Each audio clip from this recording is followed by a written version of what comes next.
Hello, my name is Matt Bird, and welcome to the PublishU Podcast, where we explore the real life stories of authors from around the world.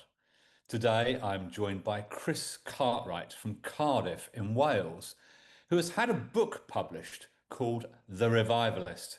Chris, really great to have you with us today. Great to be with you, Matt. And Chris, tell us what it is you do. I'm a minister, a Christian minister with a Pentecostal denomination called Elim. Up until recently, about a year and a half ago, I was leading the denomination nationally in the UK. And it's also a very large charity. But I've stepped aside for a quieter life and hopefully a Is more it quieter, creative. genuinely quieter, Chris? No, it's not. It's catching up there. But it's more creative. I get to choose the things I want to do now, Matt. Oh, yeah, yeah. I mean, Elim, if I remember rightly, there's 500 churches in the denomination. Is that Yeah, right? about that in the UK, and then lots of partners overseas. Yeah. Yeah, amazing. So on a day-to-day basis, what did that role look like? So you're not like a pastor of a church, you're the pastor of a whole group of 500 churches. I mean, what Yeah. did you spend most of your time doing? Yeah, an awful lot of it, because it is a very large charity as well, was governance and leadership, development and oversight and so on. So it was really, in many ways, it was kind of a corporate role for the 8 years or so. But also just great opportunities to be with churches and local communities near and far, some really small and some huge, very international. So it was a privilege to do it. But the governance and the organizational side, I'm not missing that. Don't tell anybody, but I'm not missing that. But it was great to do. Yeah. So in this new chapter of your life, we were joking that it's not actually that much quieter, but what is it you've chosen to do in this chapter? Well, apart from just being less on the road, but still taking, really great opportunities and things that are very much in my sweet spot. I write. I'm very excited to say that writing is now a part of my life. Thanks to you and to PublishU. And you'll remember we had some conversations before I signed up to the course and so on. And having spent years professionally writing and encouraging other people to write, I really wanted to get started, but I was sort of overcome by this sense of where to start, really, of all the ideas, where to start. So, Yeah. yeah, it's very much a part of my life, but also so is family and grandchildren and some holidays Yeah. and some coaching and mentoring. I'm enjoying spending quality time with fewer people to try and help them in their journey. Yeah, amazing. So more family, children, grandchildren, Definitely. coaching and mentoring younger leaders, Yeah. and writing. And Yeah. you said, I had to write for my job, writing professionally, but now Yeah. you're writing for pleasure, or just tell us a little bit more about that distinction you're making. Yeah. So years ago, I was a pastor's kid that came up, was very familiar with church, but I went off to study literature at uni and did that in the UK first and then in America. And I ended up in a master's program teaching writing to Ah, American undergraduates. Back in the day, I was one page ahead of them in the books and the notes. But so it's always been a part of me, and I've always really enjoyed both reading and writing to a point. But over many years, it got channeled into preparing leadership talks and preaching and writing various articles within the context that I was. yeah, So, but I still had that itch that one day I'll get around to. I'm sure it's very common to you. You see that with lots of people. Uh, yeah, so discovery really has been a part of certainly the last part of the journey, last 6 months or so, as I've got serious about the discipline, but also the opportunity to write. yeah. Amazing, amazing. And I remember the phone call we had a few months ago because we were talking because you wanted to do the writing my book course, and we'll come on to that. That's right. Um, But yeah, and I was talking you through how in 100 days I'll coach you to write your book and all of that. Yeah. And then you kind of told me about a book you already had, and that's the book that we're going to be talking about today. So Yes. this isn't the book, you've got another book coming, Yeah. which you've written on the course, Yeah. but this is a book you already had. Tell us about that, Chris. So my father died in 2012, and he lived in Cardiff at the time in retirement, the same city that I'm in. And in clearing out his house, and he was a great book collector, and he'd been a pastor, but he was also a scholar and a historian, and just thousands of books.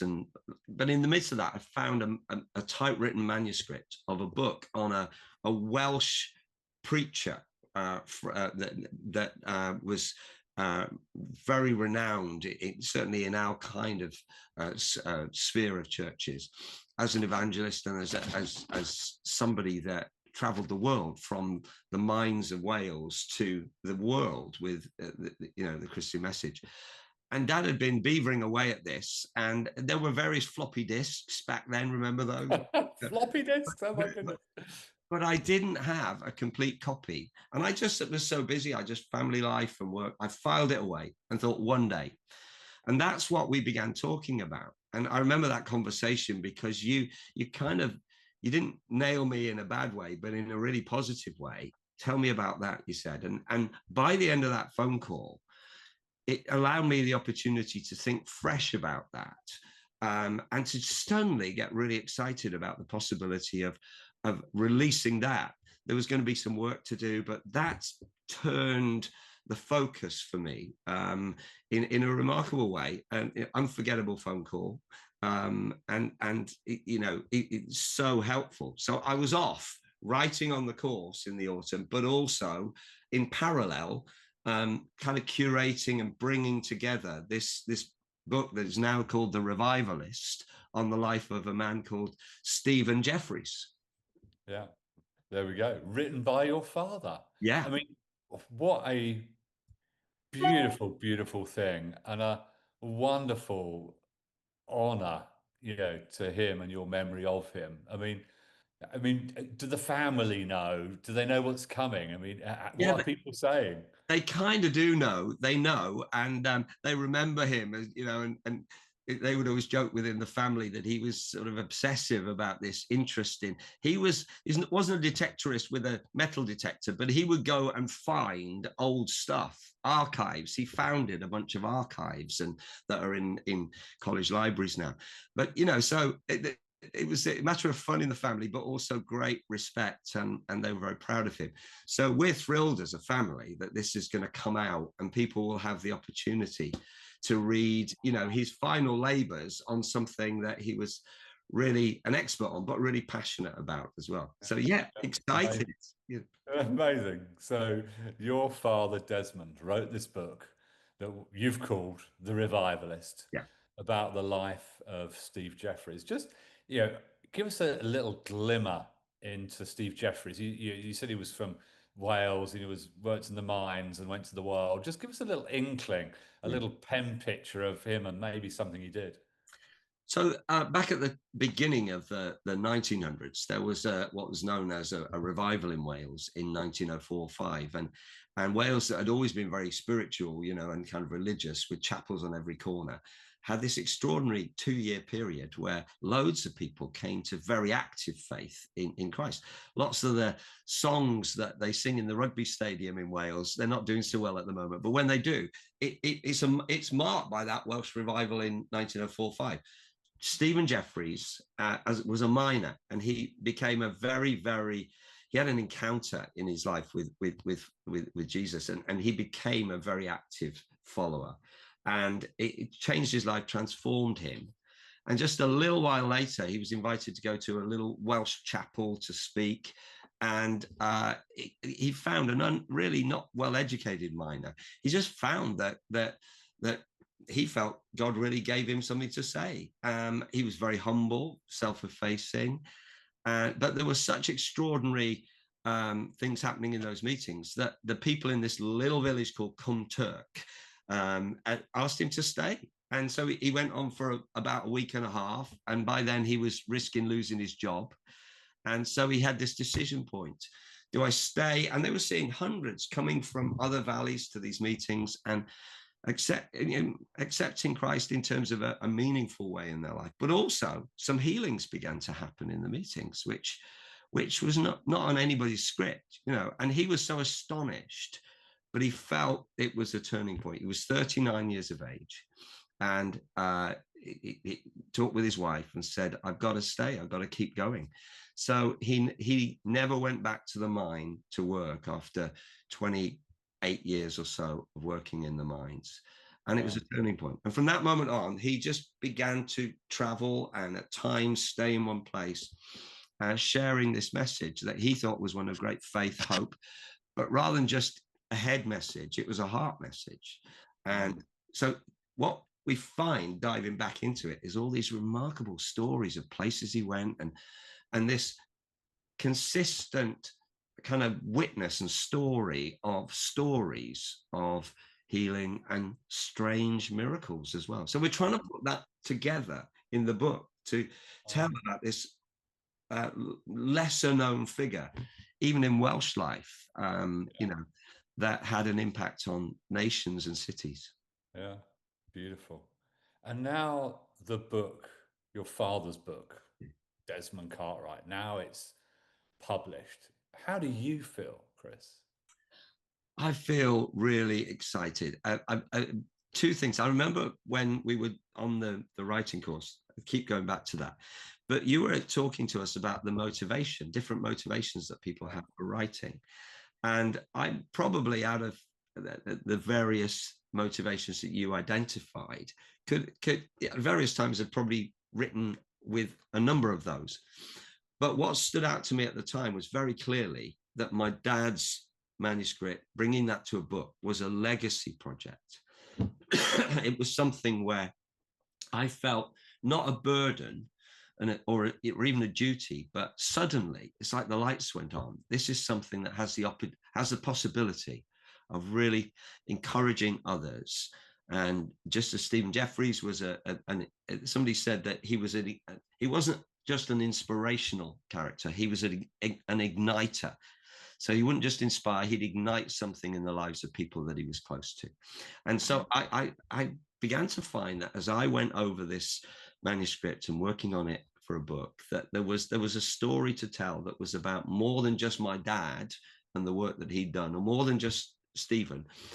It was actually something that had a life beyond itself. So I kind of see it now as a legacy project. Yes, great to get it out there, but I hope that it will have that ignition for some people into activating, you know, their hope in what could happen through ordinary lives.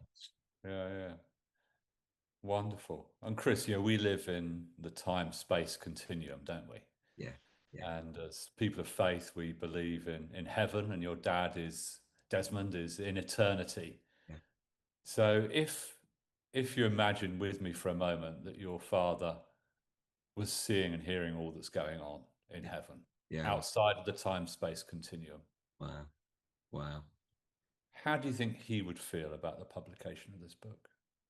I think, that's a great question, because I've thought, in one sense, why it's 14 years later that this is coming out. But I have a feeling that it's a more timely book now than it would have been then.